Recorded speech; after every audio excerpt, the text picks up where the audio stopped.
Hello, MarketClub members everywhere. Jeremy Lutz here with your midday market update for Thursday, the 28th of February. And it looks like the markets are ending the month of February in an upbeat fashion, albeit kind of subdued today. Dow Jones Industrial Average is within striking distance of its all-time high of, I believe it was on 14,198. Even though despite the prospect of sequestration kicking in tomorrow.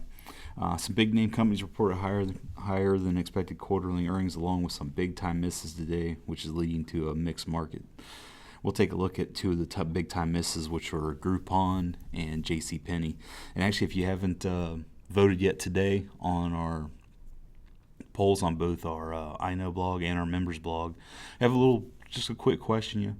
Do you use online coupon services, discount coupon services like Groupon or Living Social?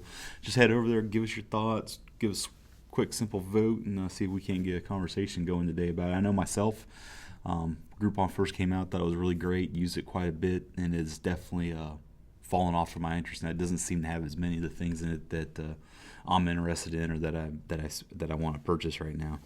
The government reported that the jobless claims are falling and that the economy is doing better the first part of this year than last year so far. But Washington's budget battle has cast a shadow over the market today, with spending cuts set to automatically kick in Friday, and no sign that the two political parties might work out either of their differences before that kicks in. With that, let's take a look at the trade triangles and see what's going on today in the markets. And we'll start right here with the Dow Jones. As you see, it's still plus 100, much the same as it was yesterday. And actually, we'll kind of pull it in here a little bit. Look at a 6-month chart. Switch it to candle view. There we are. Currently up about 16 points right now. It's really been in that tight range. It was opened up at around 14,075. Which was down a little bit from the close yesterday, but quickly went back in the positive node. Not really. It just seems like kind of everybody's waiting to see what's going to happen on March 1st tomorrow, when the sequester is supposed to start. We'll see if they get something done in the witching hours tonight. Moving along. And actually, we'll go back to the Dow real quick. And I was just curious to see. I went back on a max chart, and I'll put it on a line here. And we'll turn these off. You can see right in here. Here's our highs, 14. I think it's 14,198.10 back on October 11th of 2007. As you can see, we're almost at that point again. It's kind of been bouncing right along it. So we'll have to see if, depending on what happens tomorrow, if we push through that level or not. It'd be quite a story to see that happen if it does. But we'll move along the NASDAQ here. And we'll actually get back to our candlesticks here. We'll pop these on. Still plus 60 in a sidelines trend. Long term, we're still expecting this market to head higher. Intermediate term, we're in a sidelines position, just holding in cash. And short term, you have the potential to be short this market if you so choose. Moving along, the S&P. S&P 500 is much the same story as the NASDAQ, still plus 60.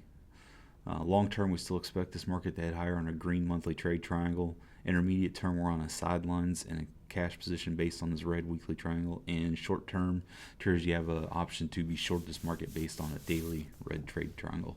Again, plus 60, sitting on a sidelines mode overall. U.S. dollar, still positive, plus 85 for the long term. Intermediate and long term traders are still long this market based on a green monthly and weekly trade triangle. However, short-term traders are out based on a red daily trade triangle exiting at 81,477. We actually popped that on the chart, which was there, kind of hit a new 3-day low yesterday or today, but it's kind of bounced up from that. Moving along, Euro USD. Still plus 55, still in sidelines mode. Of course, the elections over in Italy was going on are weighing heavily on the euro. Long term, we still expect this market to head higher based on a monthly trade triangle. That's green. Intermediate term traders are on the sidelines in a cash position, and short term traders have the potential to be short this market based on a red daily trade triangle. Moving along to gold. Gold back to a negative 100. Kind of had bottomed out around this 1560 level, like we had talked about before. May had a few day run up, big day up on the 26th, I believe, which was Tuesday, gave most of that back yesterday, and continues to give more of it back today. It's really getting down towards those levels. Still expect this to longer, in the meantime, being a downtrend. Long-term, intermediate, and short-term traders are all short this market based on the red trade triangles, and it scored negative 100. Remember, we were talking about trapped in this range between 1550 up to around that 1800 level. And I still see that continuing for the immediate future. I thought I'd add silver in here today. Silver's much like gold, is a negative 100, strong downtrend. Long-term, intermediate term, and short-term traders are all short this market based on red trade triangles. We actually re-entered on a short-term basis today at 28.62, currently trading 28.55s, down about 1.75% today, giving back most of the gains it's had over the last week. You can see it's coming back down to this level here. And as you can see, gold or silver is really much like gold, is kind of trapped in this tight trading range. We'll kind of we'll draw it in here. You had a breakdown through this 36 level. It's a little bump back up, but it's just kind of, it's stayed underneath that, and then it's really stayed in this 26 level here. And as you can see, it's just kind of rolled back and forth, never really gained any momentum when it tried to pop out the one day here. As soon as it did, straight back down into the channel. And we're just moving along. For the long term, I expect it to stay in this range. We really be looking for it to head higher, to break out around this 36 level. Currently trading 28.55. Clear the screen here. Move along to our next market. Crude oil. We'll kind of tighten this down a little bit here. Crude oil is a negative 60, coming off back here where it was a plus 100 range. 92.75 is currently trading at. Long term, still expect this market to head higher. Short term, we're short this market from 94.21. Again, currently trading 92.75. Intermediate term traders are on sidelines based on the red weekly trade triangle. Of course, if you're a member of MarketClub, you have the signal for gold and crude oil in your World Cup portfolio ahead of time. You just set your stops and forget about it, and you get with the winning trade on the World Cup portfolio for the long run.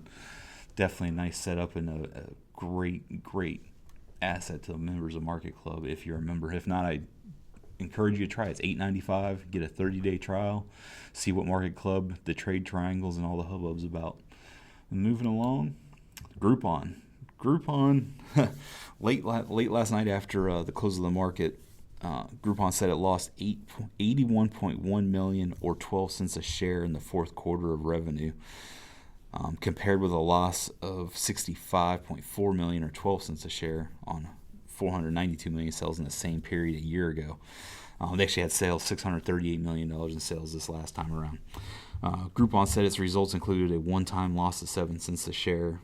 The results fell far short of forecasts from analysts surveyed by a company called FactSet, who estimated Groupon would earn 3 cents a share on revenue of almost $640 million. So they almost hit the revenue mark at 638, but instead of gaining 3 cents a share, they lost 12 cents a share. And I'm not really sure, what their strategy is going to be and what they're doing. I know they're third-party business is really what they're all about. But you can see, from the time it came in, it opened up at its IPO a couple years ago, $27, and it has just been straight down from that point to the current level of $4.86. Currently down right now 19% today. Almost $1.15 a share. Currently trading at $4.86. Huge volume, a lot of people getting out right now. Scores a negative 70. However, we still have a long-term uptrend from 550 on the trade triangles. We'll have to see if that's going to bear out long-term. But intermediate-term traders on the sideline, short-term traders are short this market based on the red and weekly trade triangles that I've triggered on there today. Long-term, we'll have to keep an eye on this market and see if they got any kind of recovery to the upside. And the other big news today was JC Penney. JC Penney was trading down almost as much as 22% today. Currently down 13.75%, or $2.91 a share. Currently trading at $18.25. This is CEO Ron Johnson, since taking over JC Penney almost 2 years ago, I heard in 2011, is down 38% since he took over. And you really have to ask yourself, is he going to be able to survive this transition that he's trying to do? Of, he's admitted today that they've made some mistakes along the way, and he's really trying to take them back to their roots of sales and discounts. I know personally, I was in JC Penney a couple weeks ago, and stuff was definitely discounted big time from most of the department stores around there. But it has yet to take effect with traders on what he's trying to do. They posted their lowest annual sales in more than 2 decades this last quarter around, and it's really hurting them. As you can see, we'll kind of tighten this in here. Coming down, yesterday they closed trading at 21.16, currently to 18.25. Definitely, a lot of volume getting out. Plus 100 or a negative 100 long-term downtrend on this market based on our 3 red daily trade triangles. And you really have to see if what he's trying to do is going to work or not. And very long-term, but long-term we still continue to see JC Penney and a downtrend. And as we always say, the trend is our friend, so we're going to be following that trend here at MarketClub. With that, we'll just kind of go back to our MarketClub homepage. If you haven't been on in a while or you haven't tried it out yet, this is our homepage. You can go over here and find a quick link to our members-only blog where you can go vote on that poll today. We also have our 4 top markets, our top 50 stocks, our top penny stocks, our top ETFs, and our top Forex pairs for the day. These are updated every day and give you a quick glance of what's going on. And as you can see up here in the top, the Dow is currently up around 25 points, really not doing much thing, really waiting on the sequestration to start and see what's going to happen with that. With that, I believe Adam will be back tomorrow to do your midday update. Thanks for tuning in. Every session you're trading today, and I hope you have a good day. We'll see you tomorrow.